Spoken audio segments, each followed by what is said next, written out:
Perasaan tidak ada temanku di sini. Mana tuh Ana nih? Anggi. Ih, kau Sten. Sorry. Tadi saya tersesat di rumahnya Bapak. Kayak luas sekali Kamu kemana Kak kesian. tadi? Luas, sudah semua ke sini tapi kayak saya lewat sana, saya kembali ke Puatu. Oh, Kembali ke Puatu. terlalu jauh juga Jauh, kamu di Puatu. jauh. Sorry, Kak. Oke. Kak, kita lagi di mana nih? Di mana coba? Mana ini? Spill dong. Oke, sebelum kita kasih tahu dulu kita di mana, kita kasih tahu Iya. dulu ini acara apa. Iya. Oke, apa namanya tuh Anggi? Bukan tamu. Podcast bukan tamu. Kenapa namanya podcast bukan tamu? Karena ya kita nggak punya bintang tamu. Kita yang bertamu masalahnya. Oh, Kita yang bertamu iya, gitu. Jadi kita datang di rumahnya orang, kita podcast di situ. Oh, betul. Itu kenapa namanya podcast bukan tamu. Oh, betul. Berarti kita kelilingi nih. Datangi orang. Begitu. Tapi kita kenalan dulu sama penonton-penontonnya kita dan fans-fansnya kita di bawah ini, Waduh. ya kan? Kita Sebentar, kenalan dulu sama mereka. Sebentar uangnya. Wow. Oke teman-teman, halo, nama saya Austin dan saya bakal jadi host di podcast bukan tamu. Iya, dan saya Anggi, saya co-host di podcast bukan tamu. Oke.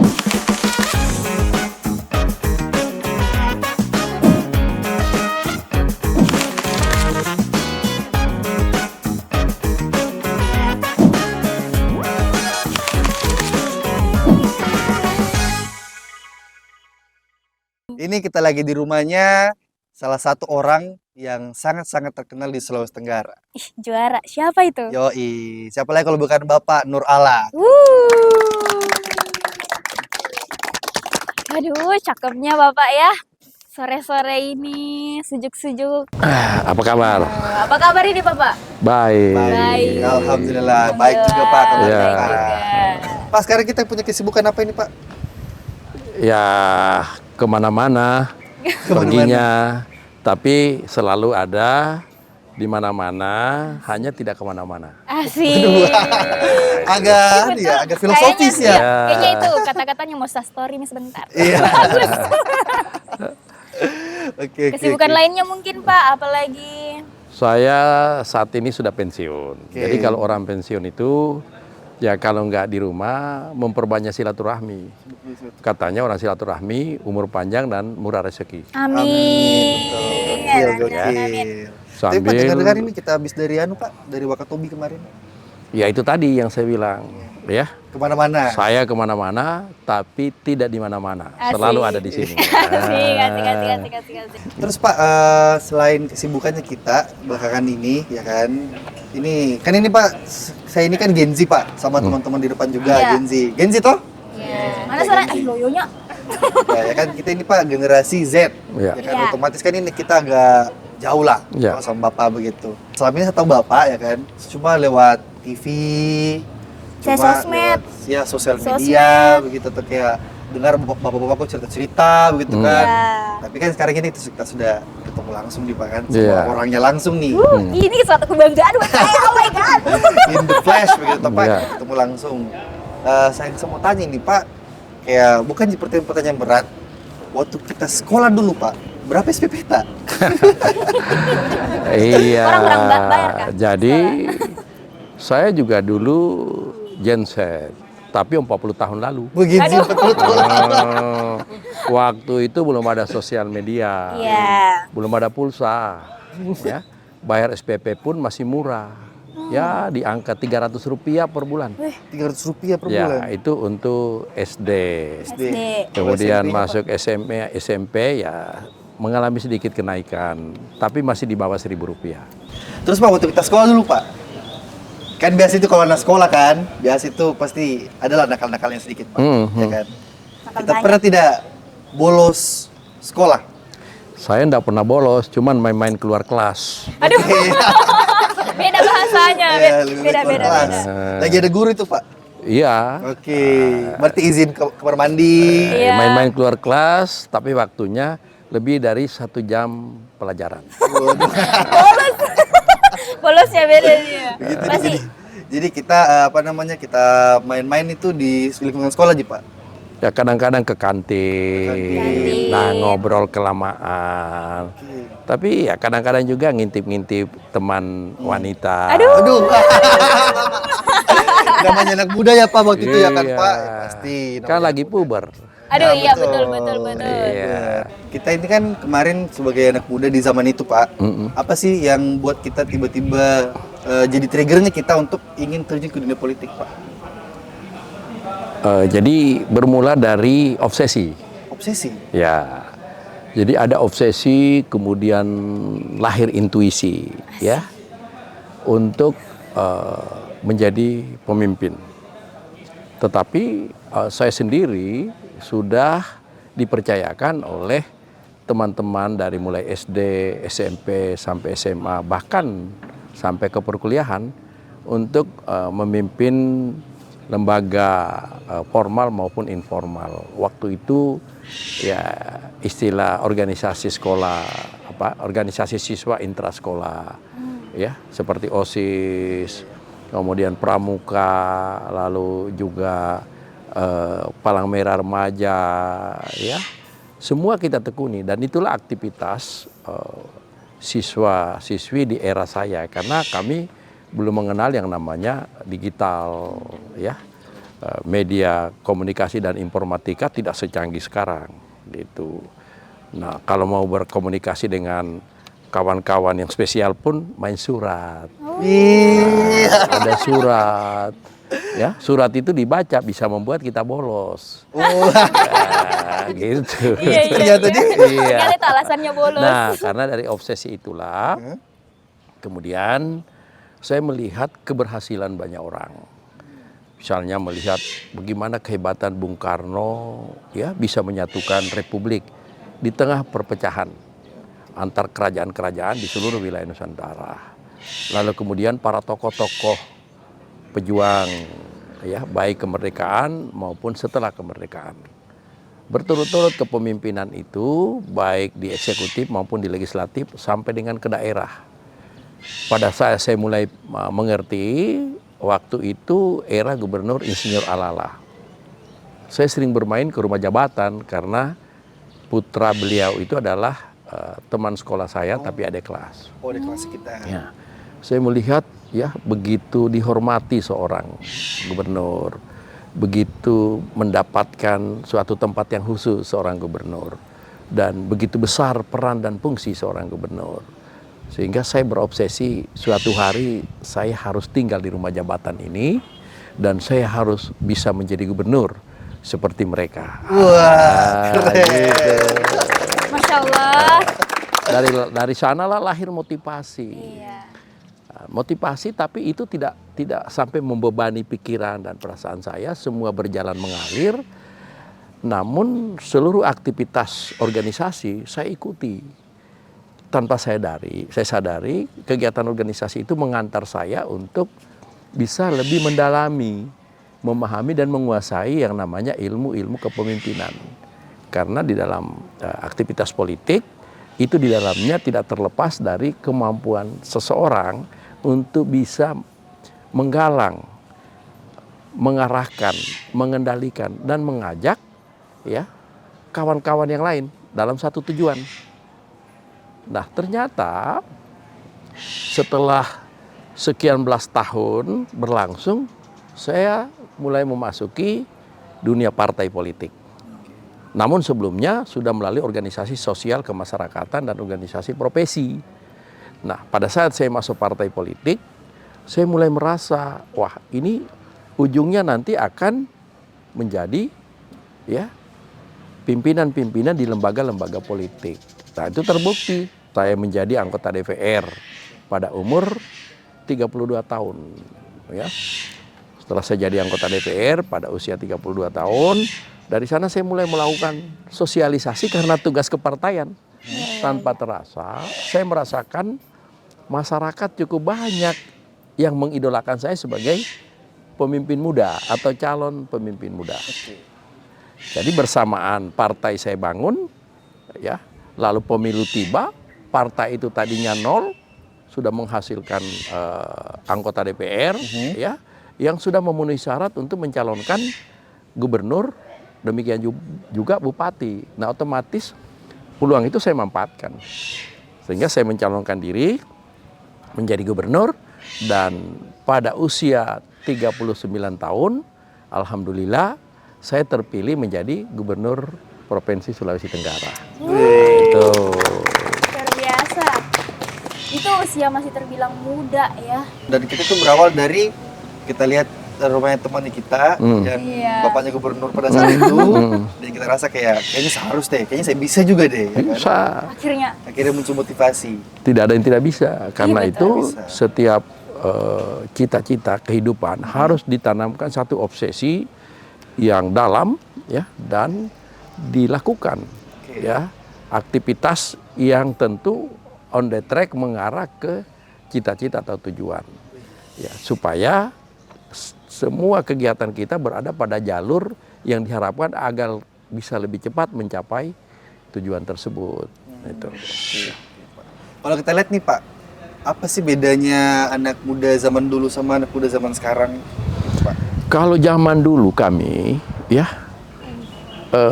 yang paling dirasakan dari mulai saya masih berada di kampung, kemudian masuk kota, ya kota tentu ya kota ukuran kota Kendari, kemudian bergaul di kota metropolitan, ya suasana keakraban dan kekeluargaan secara langsung itu interaksinya terasa betul dekatnya.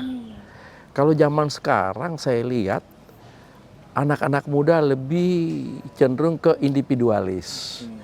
Ya, sudah tidak terlalu sensitif dengan situasi lingkungan secara langsung karena mungkin pengaruh media ya, Media sehingga sosial. cara bermainnya pun lebih banyak menggunakan aplikasi-aplikasi permainan yang secara individual bisa diakses langsung oleh anak-anak sekarang. Kalau zaman kami dulu nggak bisa. Kalau mau bermain bola mesti ada temannya. Kalau mau bermain gasing mesti ada temannya. Ya, kalau mau bermain apa saja itu mesti ada temannya. Nah, proses ini tentu ya makin hari makin menurunkan nilai kekerabatan. Padahal saya merasa di era saya sampai bisa menjadi gubernur, peran yang paling besar itu adalah peran pertemanan.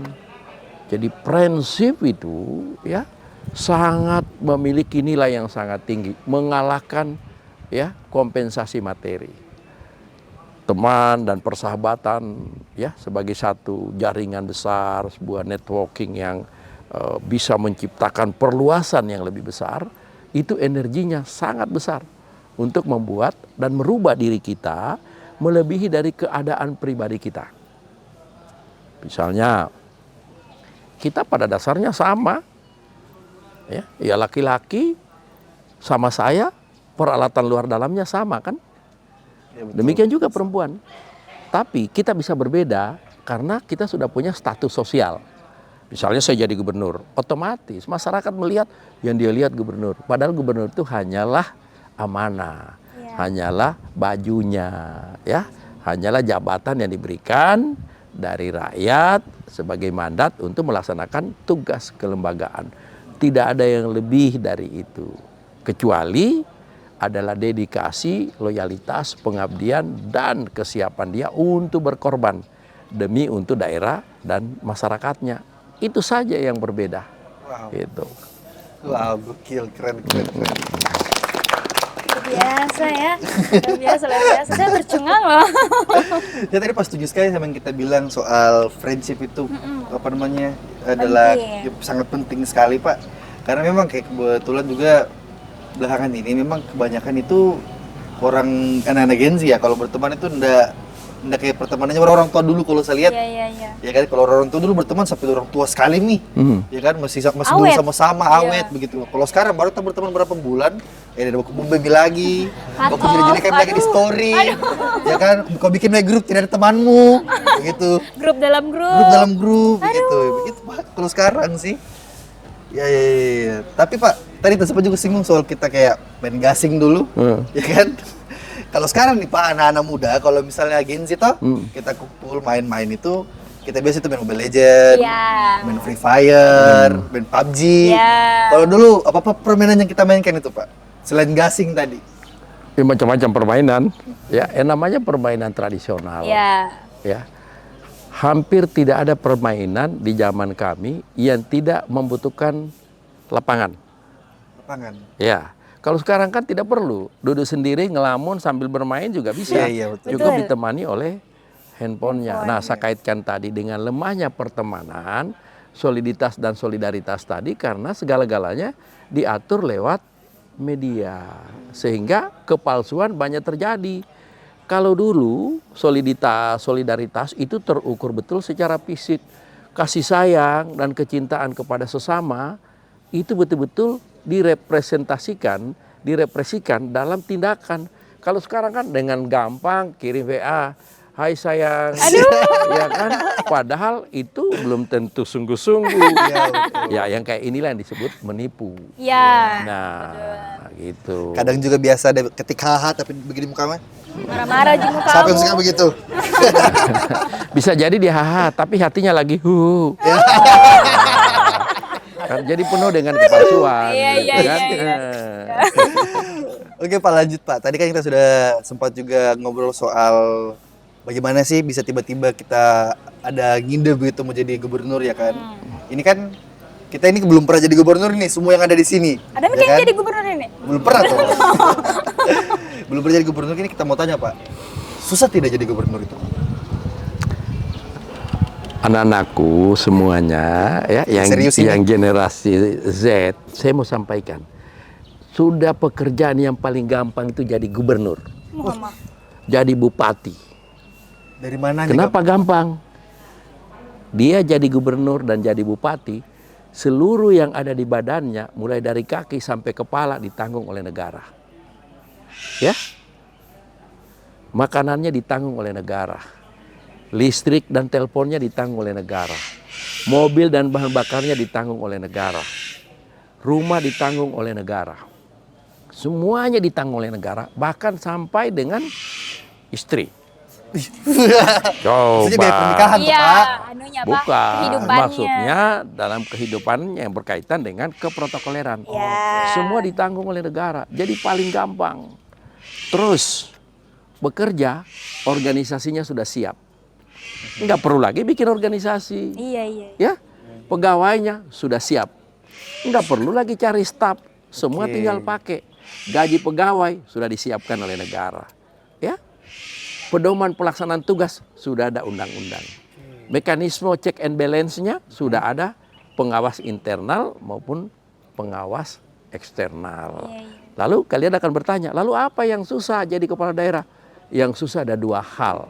Apa itu Pak? Ya, yang pertama mengatasi ego pribadi sebagai manusia, ya, untuk menyadari bahwa jabatan itu amanah, bukan milik pribadi, sehingga melalui jabatan itu benar-benar harus bisa didedikasikan untuk kepentingan orang banyak.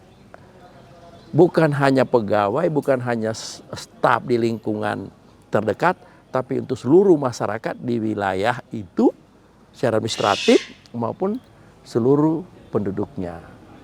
Itu yang pertama. Yang kedua, ya, adalah mengendalikan kekuasaan. Karena menjadi penguasa itu godaannya luas dan besar sekali. Nah, seluruh kebijakan dan tindakannya harus mencerminkan kebutuhan dan kepentingan publik. Tidak KKN istilah zaman dulu. Korupsi, kolusi, nepotisme. Tidak nepotisme, ya. Lalu kemudian tidak korup, ya, tidak kolusi, ya.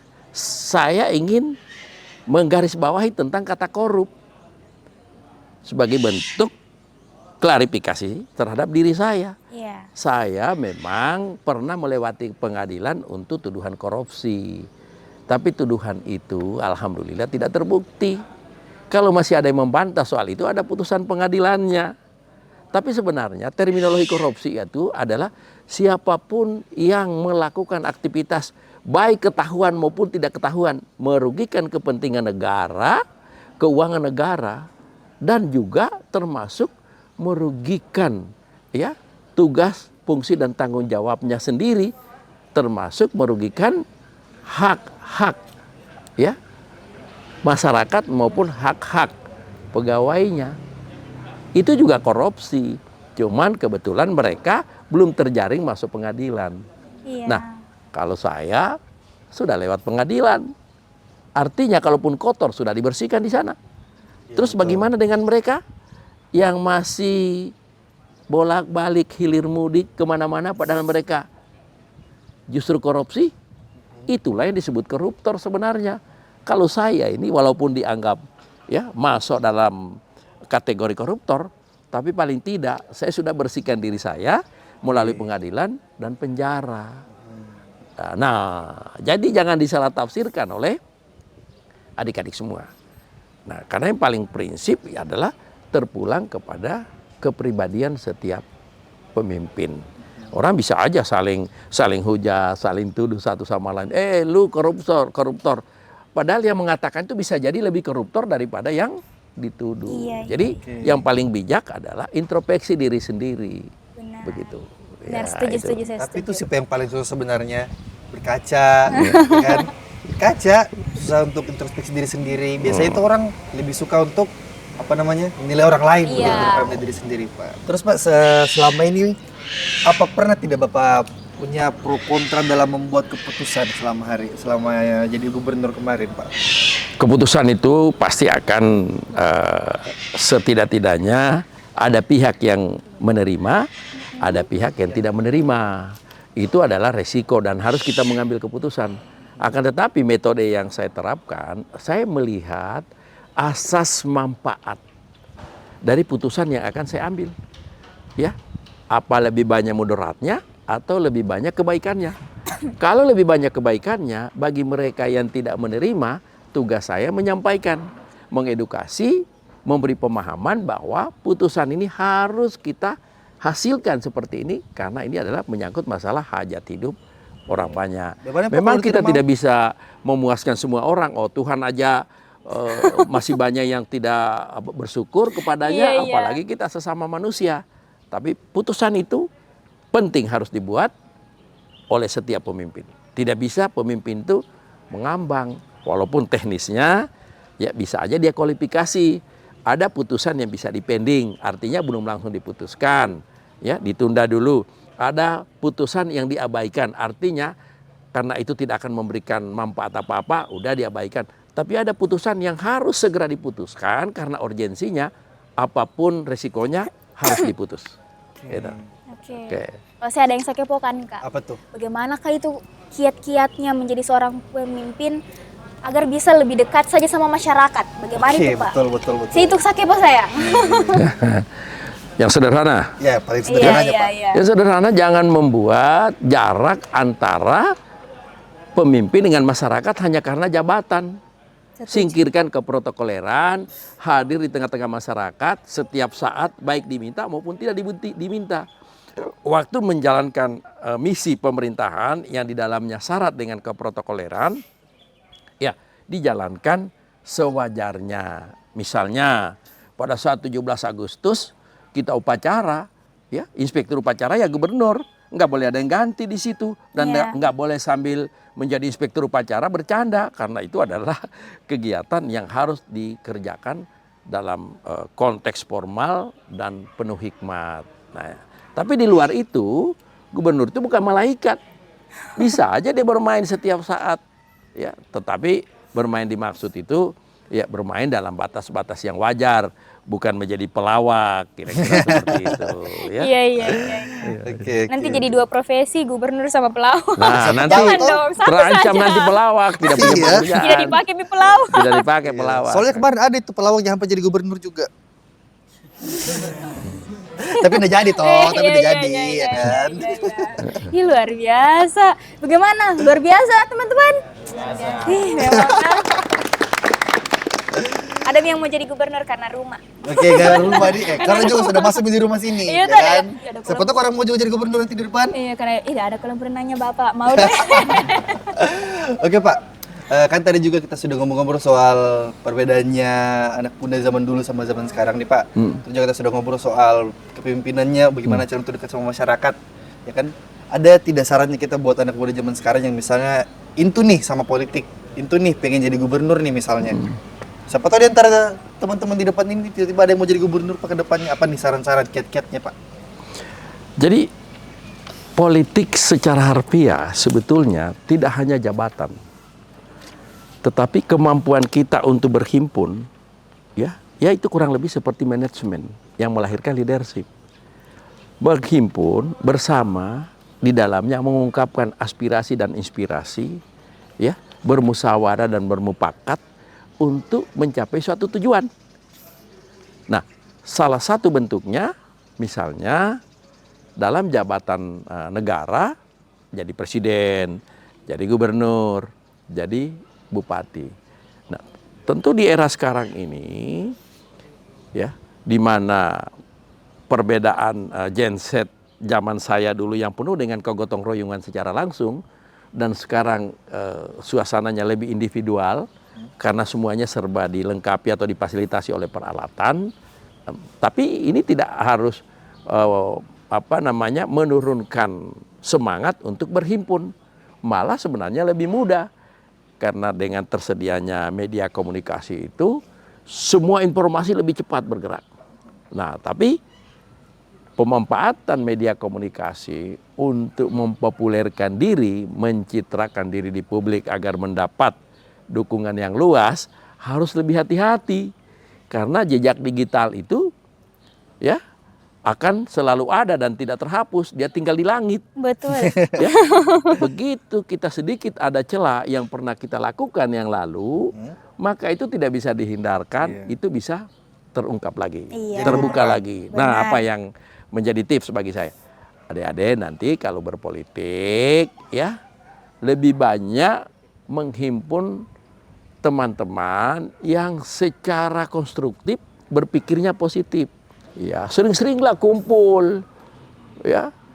Jangan terus menyuburkan suasana individualistik karena itu tidak akan membangun semangat kegotong royongan kita sebagai satu bangsa yang lahir dan tumbuh besar dari sana dengan semangat kegotong royongan tadi. Harus sering bersama-sama, harus sering bertemu dengan teman-temannya, begitu. Sekaligus ya tentu cek and recheck kan. Kalau cek and recheck lewat handphone dan sebagainya, lagi-lagi banyak hoaknya. Jadi ekspresi itu tidak kelihatan yang mana yang serius, yang mana yang tidak. Makanya akan lebih banyak kepalsuan. Nah, berkaitan dengan tadi pertanyaan, supaya kita bisa melihat gubernur yang asli, yang paten. Jangan sampai nanti kalian menjadi gubernur palsu. Karena lewat media. Yang ditayangkan yang bagus-bagus. Orangnya mana sih? Wah, kalau polesan media pasti indah-indah, nggak mungkin dia keluarkan yang tidak indah. Betul. Tapi karakter langsungnya belum tentu kalian tahu. Nah, kita butuh pemimpin yang bisa menjiwai, ya, yang bisa masuk, ya, di dalam lubuk hati seluruh masyarakatnya, agar kebijakan-kebijakan yang dia buat itu betul-betul berpihak kepada kepentingan publik. Gitu, ya. Siap. Oke Pak, kita sudah ngobrol juga dari tadi, tapi kita mau istirahat dulu, ya kan? Kita mau break dulu karena siapa tahu ya kan, kita mau minum juga, ya kan? Teman-teman juga, siapa tahu mau makan dulu. Jangan kurang berenang. Jangan dulu kurang kemana-mana, tetap di sini saja. Tetap di sini, nah, oke.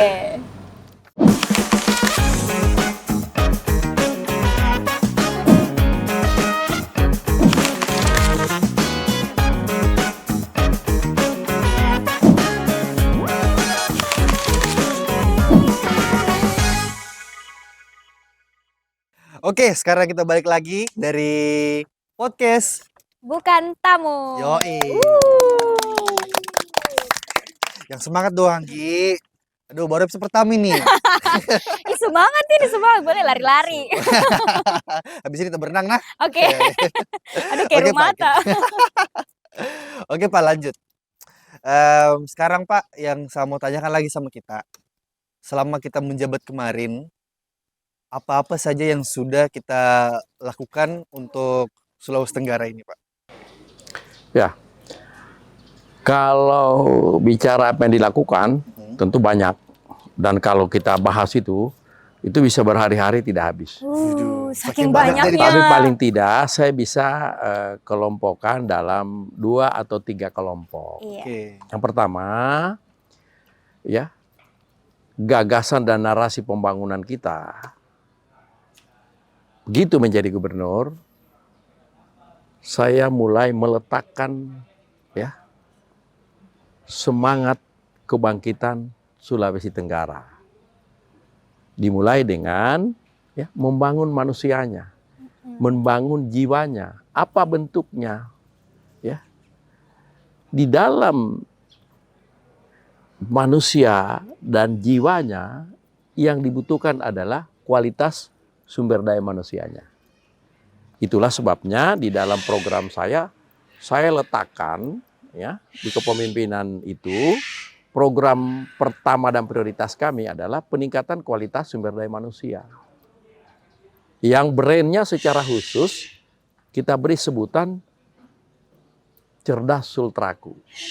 Kegiatan dari Cerdas Sultraku itu adalah memberikan dorongan ya dan fasilitas kepada putra-putri Sulawesi Tenggara untuk melanjutkan pendidikannya ke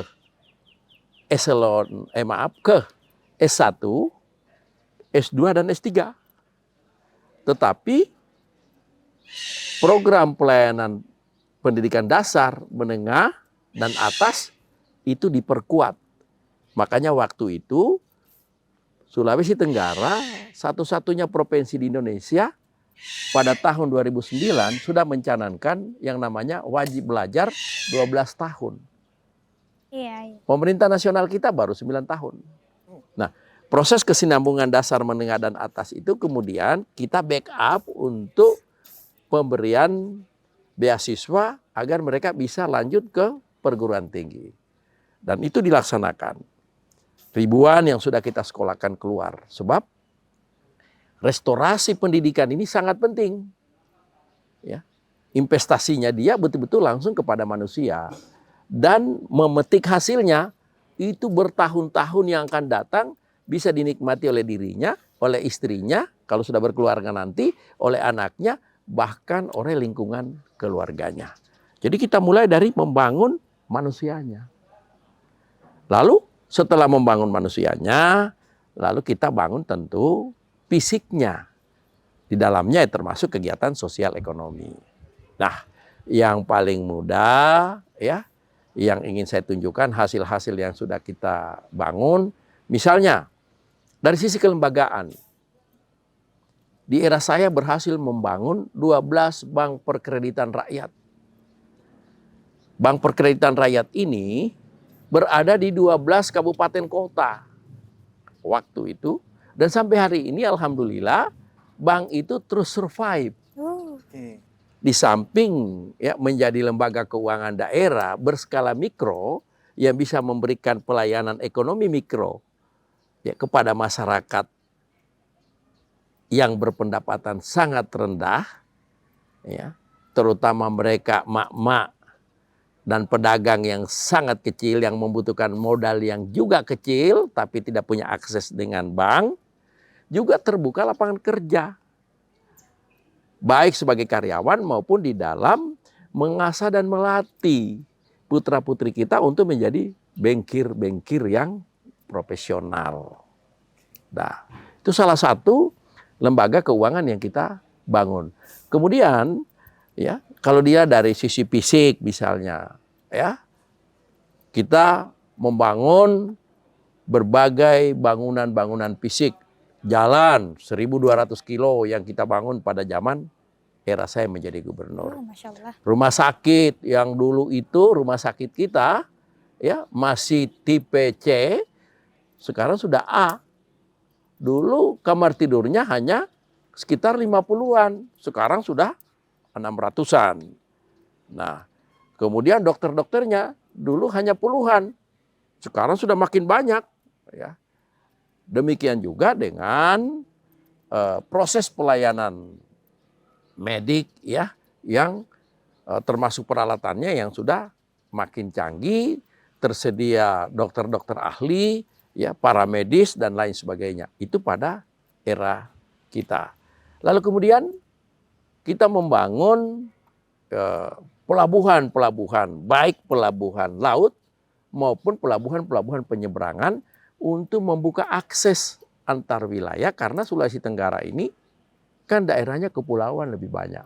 Iya, betul. Jadi semua wilayah kepulauan kita sudah terhubung dengan pelabuhan penyeberangan atau pelabuhan feri. Iya. Dan pusat-pusat akumulasi barang kita, baik di Kendari, di Kolaka, di Muna, di Buton, itu sudah terbangun pelabuhan-pelabuhan laut yang bisa melayani kontainer. Ya, Iya. agar proses distribusi barang dan jasa itu lebih lancar, lebih aman, dan lebih murah. Kita juga membangun beberapa bandara.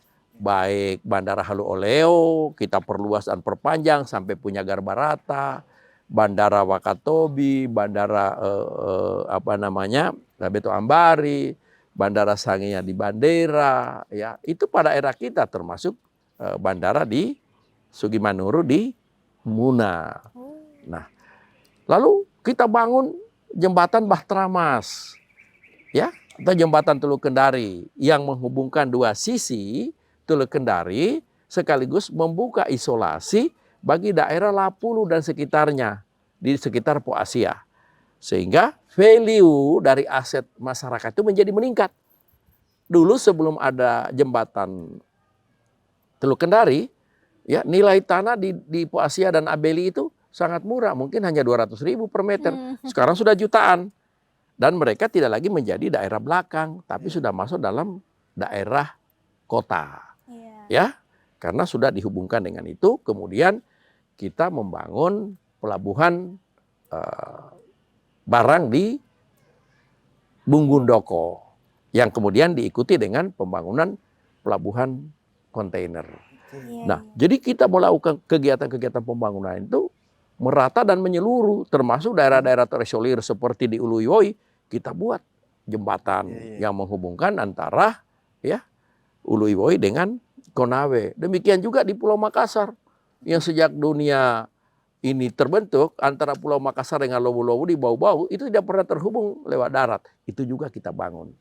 Nah, meskipun masih banyak yang belum kita selesaikan, itu adalah pekerjaan rumah yang tentunya akan diselesaikan oleh pemerintahan berikutnya. Tidak sampai di situ.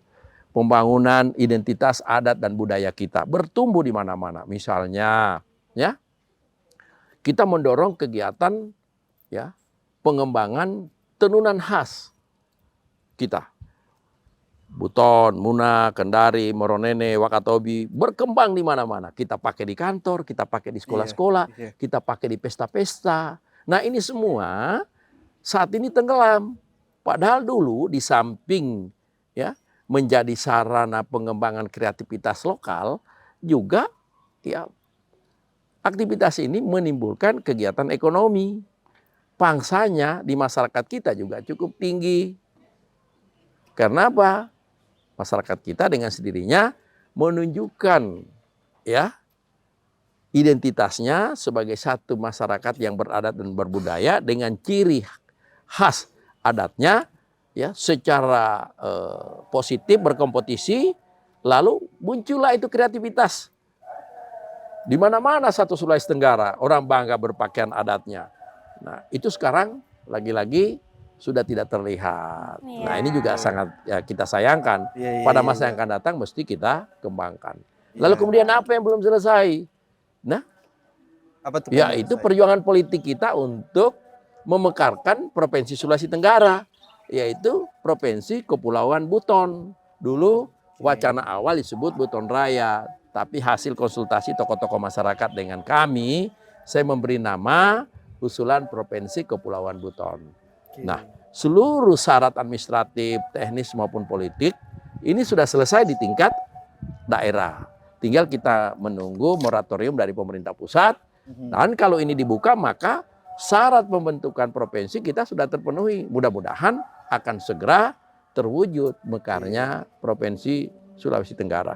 Nah, masih banyak lagi pekerjaan-pekerjaan rumah yang belum sempat kita selesaikan dengan baik. Dan yang pasti pada era saya, kita berusaha membangun komunikasi langsung antara pemerintah provinsi, gubernur bersama dengan pemerintahan paling bawah, yaitu pemerintah desa. Nah, kerjasama antara desa dan provinsi membuat daerah menjadi kuat.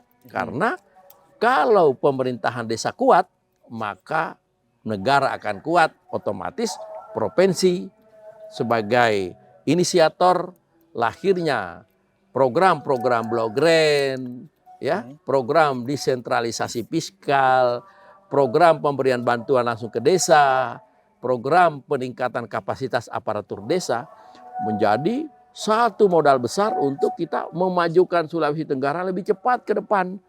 Karena pada saat saya menjadi gubernur, provinsi kita sudah pada posisi usia 42 tahun terbentuk. Nah, adik-adik juga perlu tahu bahwa provinsi ini dibuat dengan susah payah, mekar dari Sulawesi Selatan Tenggara. Apa gunanya perjuangan para pendahulu kita untuk kita semua? Kalau sekarang ini untuk generasi Z. Iya. Supaya ada tempat kalian berkarir, ada tempat kalian bermain, ada tempat kalian mendedikasikan diri ya secara bebas sebagaimana anak-anak di provinsi lain di Indonesia. Oleh karena itu saya ajak ya generasi Z untuk bersama-sama mempertahankan negeri kalian sebagai tempat kalian bermain agar tetap utuh nantinya menjadi milik buat kalian berdedikasi dan buat kalian nanti menjadi gubernur seperti saya. Oke. Tidak ada hal yang Amin. mustahil. Kalian Amin. juga bisa menjadi gubernur. Tapi jaga dulu. Jangan ada yang berebut kalian punya ya kesempatan masa depan. Hari ini sangat ditentukan oleh siapa yang memimpin Provinsi Sulawesi Tenggara itu. Oke. Ya. Keren. Luar biasa. Oke Pak, Ya. dari tadi kan yang bertanya seduang gitu terus ya. Sekarang kita kasih dulu kesempatan buat teman-teman di depan ini. Iya. Ush, ada media. Perkenalan diri dulu, perkenalan diri. Nama saya Variani Fekaya, Pak. Ini saya mau bertanya, peluang-peluang apa sih yang harus kita jemput saat ini sebagai masyarakat, khususnya anak muda di Sultra? Ori, peluang itu terbuka bebas di semua permukaan dunia. Tergantung bagaimana kita mempersiapkan untuk bisa mengisi peluang-peluang itu. Karena tidak ada lagi sekarang perbedaan ya atau pembatasan antara satu wilayah dengan wilayah lain dengan keterbukaan media informatika. Yang membedakan adalah sejauh mana kita mampu melatih diri menjadi manusia-manusia terampil. Ya, manusia terampil, bukan manusia berijazah. Aduh. Oke. Keren. Gokil. Bagaimana, Ori? Sudah puas sama jawabannya. Puas ya. Jadi Terjawab harus pertanyaannya. jadi orang yang berterampil. Betul. Jangan cuma punya ijazah saja. Iya. Kan? Jadi kata-kata story me lagi. Yoi. Oke Pak, Soben terakhir nih. Ya. Saya mau tanya nih Pak. Melihat Sultra yang sekarang nih Pak, ya kan? Apa kira-kira yang menurut kita harus dilakukan untuk Sultra lagi? Pertama, kita harus lihat apa yang menjadi potensi dasar kita. Ya. Jadi setiap saat kita bergelut, kita berkompetisi baik antara sesama kita maupun dengan orang di luar kita. Baik antara daerah kita maupun daerah lain. Oke. Semua berpacu. Laksana pertempuran, kita ini harus bisa melihat potensi apa, sumber daya apa, ya, logistik apa yang kita miliki. Tambang. Nah, ini sebagai modal dasar. Kemudian, di samping modal dasar kita, yang Sulawesi Tenggara ini sangat kaya, juga kita butuh man-nya. Manusia yang akan mengelola sumber potensi dasar kita ini Iya. agar tidak mengkhianati. Mhm. Ya, kalau ada ya sinkronisasi, sinergitas, sense of belongings yang tinggi antara daerah dengan pengelolanya, maka insya Allah pasti akan menghasilkan kesejahteraan bagi seluruh masyarakat. Nah, salah satu yang paling strategis posisinya adalah pemimpin-pemimpin di negeri kita. Karena itu, ya, demi untuk masa depan Gen Z, ya, maka kalian perlu menjaga negeri ini agar pasti dan terjamin kepemimpinan ini akan selalu on the track. Oke. Ya, on the track dari putra-putri asli Sulawesi Tenggara. Agar proses peralihan dari tokoh-tokoh tua ke tokoh-tokoh muda, baik milenial maupun Gen Z, itu akan lebih mudah. Iya, Tidak akan ada ya proses transfer atau impor pemimpin dari luar. Karena sesungguhnya kalian sendiri bisa memimpin. Tadi saya sudah bilang, jadi gubernur itu gampang, jadi bupati itu gampang, segala-galanya ada. Yang tidak gampang itu adalah bagaimana menyatunya ya sikap dan prinsip kita dalam kekuasaan untuk sebanyak-banyaknya pada kepentingan daerah dan masyarakat kita sendiri. Oke. Itu. Jadi bagaimana caranya Pak biar kita jadi pemimpin di daerah kita sendiri? Iya. Gitu. Ya, jadi caranya ya pilihlah pemimpin dari daerahmu sendiri. Jangan pilih pemimpin impor. Oke. Iya kan? Sekarang kan waktunya aku cinta buatan Indonesia. Asik. Jadi kita robah. Aku cinta anak daerah Sulawesi Tenggara. Siapa anak daerah itu? Minimal secara sosiologi ada 4 kriteria. Pertama, anak daerah itu lahir di sini. Ya. Yang kedua, dia kawin di sini. Yang ketiga, ya, dia kerja di sini. Ya. Yang keempat, orang tuanya dari sini. Iya, Gitu. iya. Tapi itu tadi, kalau orang tuanya tidak dari sini, dia lahir di sini. Ya. Kalau dia tidak lahir di sini, dia kawin di sini. Kalau dia tidak kawin di sini, dia kerja di sini sampai selama-lamanya. Iya, Bukan iya. orang melintas. Oke. Orang Oke, melintas oke. itu hanya sebentar, begitu datang, senang lihat daerah ini makmur, masyarakatnya ramah, lalu berpikir ingin mengambil kepemimpinan sekaligus merebut masa depan Gen Z sekarang ini. Oke. Jadi Wah. kalian harus bertahan, Harus Ya. Bijak bertarung ya, nih, Pak. bijak. harus Bijak. bertarung. Iya, iya, iya. Ya gitu. Dengan Oke. cara ya belajar, Belajar. ya kan? Tidak Jangan- bolos. Bolos mie lagi yang dibahas. Oke, gimana nih Kak Osten? Oke. Kalau gitu apa namanya tadi itu sudah ngobrol-ngobrol banyak juga sama Pak Nur Alam ya kan? Masih ada yang mau ditanyakan sama teman-teman sekalian atau enggak ada Mi? Sudah jelas semua ya? Jelas ya Oke, sudah semuanya. jelas. Oke. Kalau gitu Pak, makasih Pak kesempatannya pada Makasih. sore hari ini kita bisa datang ke sini ya kan Iya, di rumahnya iya. Bapak Nur Alam berta ngobrol-ngobrol cicit kayak begini Iya, bikin iya. podcast gitu. Enak ya? Iya, enak, jadi enak. Ya biar sampai subuh enggak apa-apa juga. terima kasih Pak sudah mau Ya, jadi bintang makasih, tamu di podcast pertamanya kita. Iya, Episode pertama podcast bukan bukan tamu. tamu. Ya, sebenarnya Iya, bukan tamu, kita sebenarnya Iya. sih kita tuan rumah gitu. Iya, iya, Iya, iya, iya. Oke, Pak, terima kasih Pak. Terima Terima kasih. kasih Pak. Ya. Terima kasih Terima ya. kasih Ya. Pak. Kasih ya. Thank you. Terima Kasih kasih ya. Pak. Iya.